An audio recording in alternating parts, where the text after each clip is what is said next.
నేటి నుండి నిన్ను ఆశీర్వదింతు లెక్కలేని మేలులతో నింపెదను నేటి నుండి నిన్ను ఆశీర్వదింతు లెక్కలేని మేలులతో నింపెదను అబ్రహాము దేవుడు ఇస్సాకు దేవుడు యాకోబు దేవుడు దీవించును అబ్రహాము దేవుడు ఇస్సాకు దేవుడు యాకోబు దేవుడు.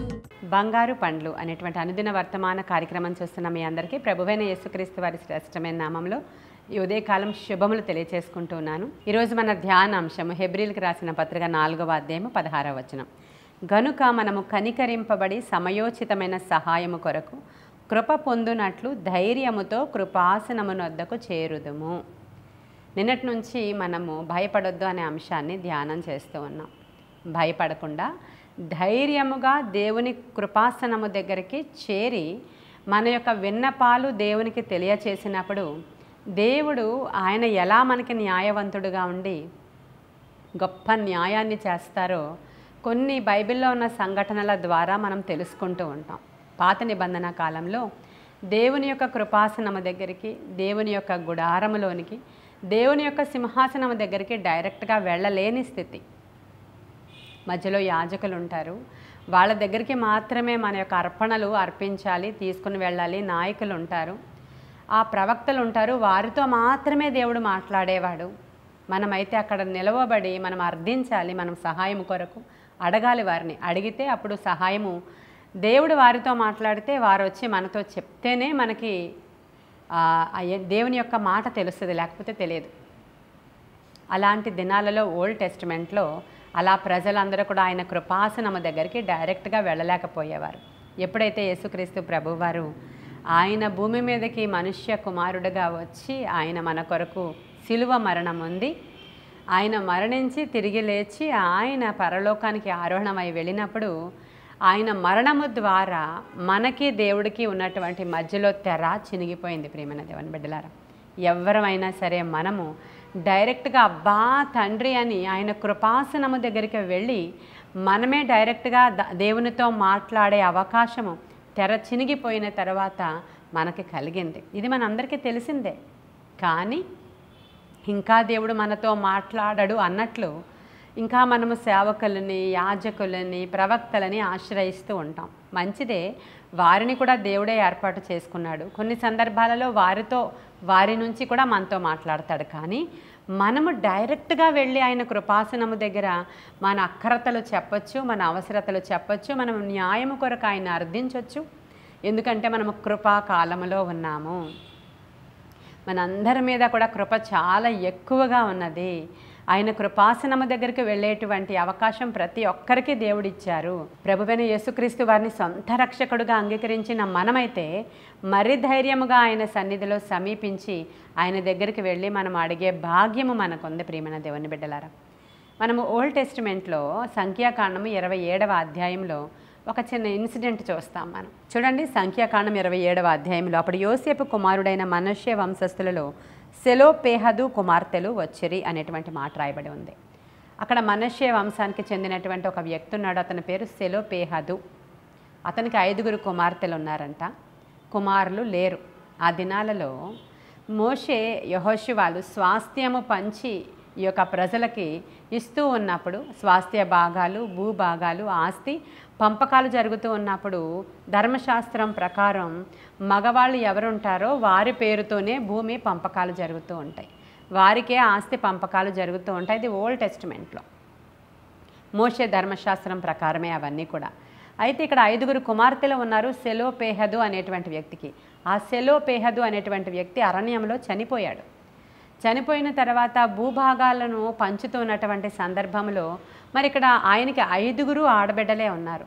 మరి వారికి ఏ ఆస్తి పంపకాలు చేయడానికి తండ్రి లేడు, చనిపోయాడు, అన్నదమ్ములు లేరు వీళ్ళకి. అప్పుడు వీళ్ళు ఏం చేశారంటే మోషే ఉన్నటువంటి స్థలము దగ్గరికి వాళ్ళందరూ కూడా ప్రత్యక్ష గుడారం దగ్గరికి వచ్చారంటండి. చూడండి, అక్కడ నేను చదువుతున్నాను 2వ వచనం.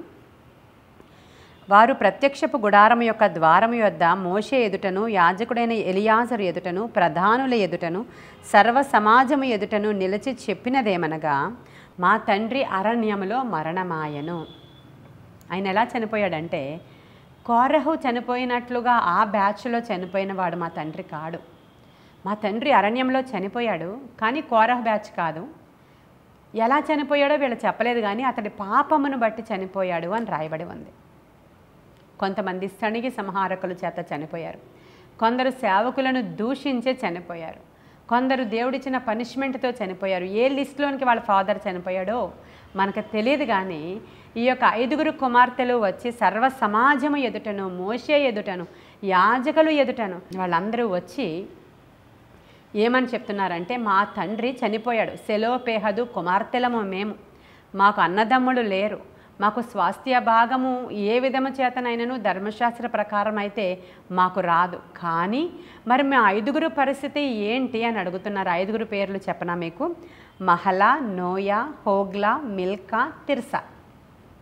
వాళ్ళ పేర్లు అక్కడే రాయబడి ఉన్నాయి. 1వ వచనం చివరిలో మీరు చదవండి. Mahlah, Noah, Hoglah, Milcah, Tirzah అనున్నవి వారి పేర్లు. 5 సిస్టర్స్ వాళ్ళు వచ్చి మోషే దగ్గర న్యాయం కోసం అడుగుతున్నారు. యాక్చువల్గా చెప్పాలంటే ధర్మశాస్త్రానికి విరుద్ధంగా అడుగుతున్నారండి వాళ్ళు. ధర్మశాస్త్రము వారిని సపోర్ట్ చేయదు, ఎందుకంటే వాళ్ళు స్త్రీలు కాబట్టి. ధర్మశాస్త్రము స్త్రీలను ఏ విధంగానూ వాళ్ళు రావచ్చు, తీర్పు చెప్పచ్చు, ఆస్తి పంపకాలు చేసుకోవచ్చు, ఏలొచ్చు, వాళ్ళు మాట్లాడవచ్చు అనే నియమాలు అక్కడ లేవు. కాబట్టి వీళ్ళకి అయినప్పటికీ కూడా వారు దేవుని యొక్క కృపాసనము దగ్గరికి, మోషే దగ్గరికి ఎలా సమీపించారో చూడండి ప్రియమైన దేవుని బిడ్డలారా.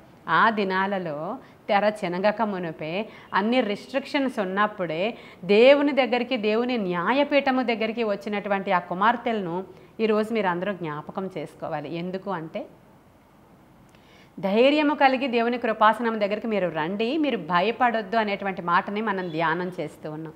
మనలో చాలామందికి నాకు ఏమీ లేదు, నాకు ఆస్తి లేదు, ఇదిగో కోర్టు కేసుల్లో నా పక్షముగా న్యాయం జరగడం లేదు, ఇదిగో నా తల్లిదండ్రులు సమానంగా నన్ను చూడట్లేదు, నా అన్నదమ్ముడు నాకేమీ అన్యాయం చేశాడు, ఇదిగో నా అత్తగారింట్లో నాకు అన్యాయం జరిగింది, నాకున్నటువంటిది భూభాగం పోయింది, నాకు న్యాయం జరగలేదు, నాకు అసలు ఏమీ నిజంగానే ఈ భూమి మీద ఏమీ లేదు, నేను ఏ విధంగా సర్వైవ్ అవుతాను, ఏ విధంగా నాకు న్యాయం జరుగుతుంది, ఇదిగో ఈ మధ్యకాలంలో వచ్చినటువంటి చట్టము ప్రకారము మాకు ఈ యొక్క న్యాయము జరగదంట, ఆఫీసులో ఇలా చెప్పారు, రెవెన్యూ ఆఫీసులో ఇలా అన్నారు, కోర్టులో ఇలా అన్నారు.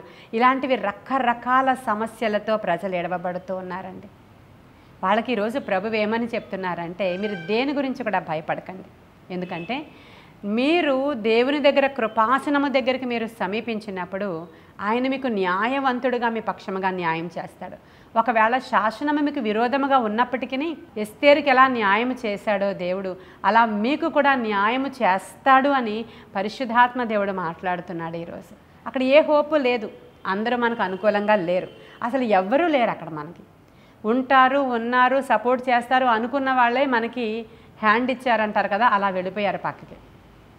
ఇప్పుడు ఏం చేయాలి? ఇలాంటి పరిస్థితులలో ప్రభువు అంటున్నారు, ఆయన కనికరింపబడి సమయోచితమైన సహాయము కొరకు ఆయన కృపాసనం దగ్గరికి మీరు వస్తే నేను న్యాయవంతుడను గనుక అసలు ఎలాంటి శాసనం అక్కడ ఉన్నా కూడా దాన్ని నేను మారుస్తాను అంటున్నాడండి ఆయన. ఇక్కడ ఈ 5 కుమార్తెలు చేసినటువంటిది అదే. ధర్మశాస్త్రానికి సంబంధించినటువంటిది కాదు ఇది. అసలు ఆ స్త్రీలకి భూభాగం రాదు, కానీ వచ్చి వాళ్ళు అడుగుతున్నారు, నా తండ్రి చనిపోయాడు, పాపం వల్లనే చనిపోయాడు, కానీ కోరహు చనిపోయిన వాళ్ళ లిస్టులో నా తండ్రి లేడు, అయినప్పటికీ కూడా నా తండ్రి యొక్క బ్రదర్స్ ఉంటారు కదా, వాళ్ళతో పాటు సమానముగా మాకు కూడా స్వాస్థ్య భాగము ఇవ్వాలి అని వాళ్ళు అడిగినప్పుడు మోషేకి ఏం న్యాయం చెప్పాలో అర్థం కాలేదండి. అప్పుడు ఆయన ఏం చేశాడంటే, ఆ రోజు ఏమీ మాట్లాడలేదు. సరే నేను దేవుణ్ణి అడిగి చెప్తాను అని అనుకున్నాడు ఆయన. వెంటనే ఆయన దేవుని యొక్క గుడారము దగ్గరికి వెళ్ళి, కృపాసనము దగ్గరికి వెళ్ళి దేవునిని అడుగుతున్నాడు, అయ్యా ఆ సెలోపెహదు కుమార్తెలు నా దగ్గరికి వచ్చే న్యాయం అడుగుతున్నారు, నాకు అర్థం కాలేదు, నేను మనిషిని, చట్టమేంటో నాకు తెలీదు, ధర్మశాస్త్రం అయితే వాళ్ళని సపోర్ట్ చేయదు, ఏం చేయమంటారని అడిగినప్పుడు మీకు తెలుసా, దేవుడు ధర్మశాస్త్రంలో ఉన్న విషయాన్ని, చట్టాన్ని కూడా మార్చాడు. హల్లెలూయా. ఈరోజు అక్కడ రాయబడిన అంశాన్నే పదే పదే మెన్షన్ చేస్తూ స్త్రీలు ఇలా చేయకూడదు, స్త్రీలు అలా చేయకూడదు, వాళ్ళు ఇలా చేయకూడదు, నువ్వు అలా చేయకూడదు, నువ్వు ఇలా తినకూడదు, నువ్వు ఇలా బట్టలు కట్టుకోకూడదు, నువ్వు ఇలా ఉండకూడదు, నువ్వు అలా నడవకూడదు, నువ్వు ఇలా తినకూడదు, ఇలాంటి అనేకమైన రిస్ట్రిక్షన్స్ పెట్టి దేవుని పనిని చేస్తున్న అనేక మందిని చెడుపుతూ ఉన్నారు అందరూ. దేవుడు ఏనాడు ఎవరిని ఎప్పుడు ఎలా పిలుస్తాడో ఎవరికి అర్థం కాదండి.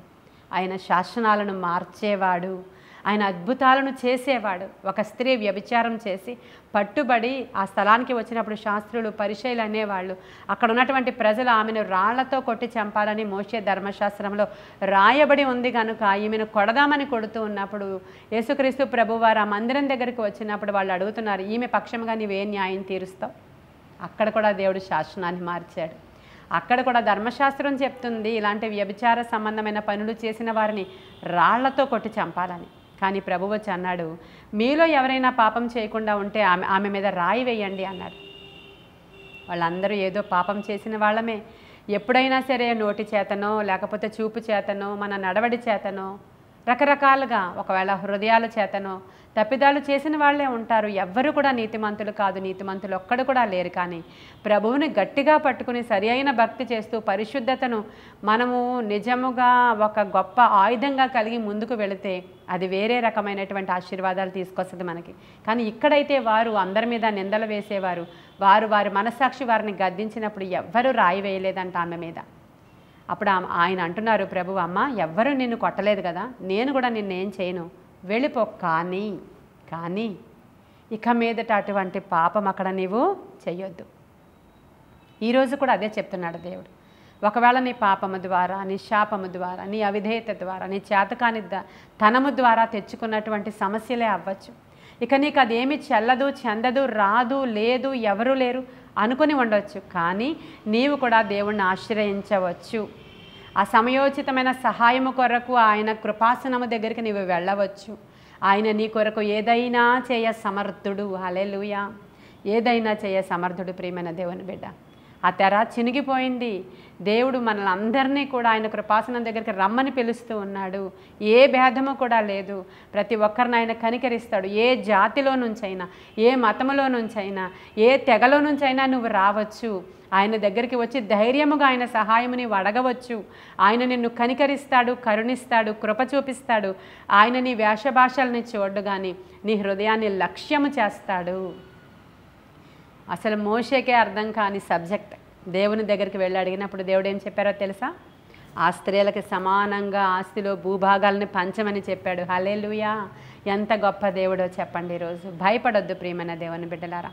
ఈరోజు సెలోపెహదు కుమార్తెలైనటువంటి 5 కుమార్తెలకి న్యాయం చేసిన అదే దేవుడు నేడు నీ పక్షము కూడా న్యాయం చేస్తాడు. నీకేమీ లేకపోవచ్చు, అసలు ఏమీ లేకపోవచ్చు. అయినా ఆయన కృపాసనం దగ్గరికి వెళితే శూన్యములో నుంచి సమస్తాన్ని ఇచ్చే దేవుడు ఆయన అని నీవు తెలుసుకునేటట్లు నీ తలను పైకెత్తే దేవుడు. కాకపోతే ఒకటి, ఆయనను ఆశ్రయించాలి, నీవు విశ్వాసం ఉంచాలి, నీవు ఆయన మీద ఆనుకోవాలి, నీవు నమ్మకంగా ఉండాలి. నీవు నమ్మకమైన వారికి దీవెనలు మెండుగా కలుగును అని నీవు నమ్మకస్తురాలుగా ఉంటే దేవుడు నిన్ను దీవిస్తాడు ప్రియమైన దేవుని బిడ్డ. కాబట్టి ఈరోజు న్యాయం అలా జరిగిందంట సెలోపెహదు కుమార్తెలకి. మరి నీకు కూడా న్యాయం చేయడానికి ఆయన ఇష్టపడుతున్నాడు. ఈ ఉదయకాల సమయంలో ఈ యొక్క ఇన్సిడెంట్ని బట్టి మీరు ధైర్యం తెచ్చుకోవాలని నేను ఆశపడుతూ ఉన్నాను. కాబట్టి మీకు కూడా దేవుడు గొప్ప కార్యాలు మీ జీవితంలో జరిగించేలాగున, దేవుని యొక్క కృప మీ గృహంలోనికి దిగివచ్చేలాగున ఈ కొన్ని మాటలు దేవుడు మన వెనుకడిలో దీవించనుగాక. ఆమేన్. ప్రార్థన చేసుకుందాం.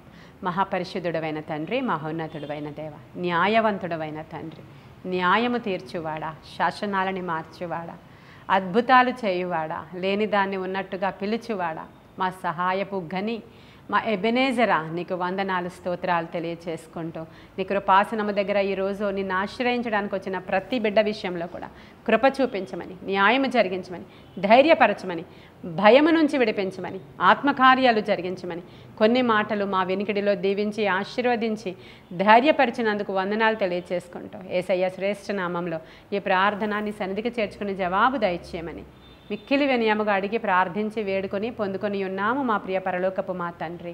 ఆమేన్, amen, amen. God bless you.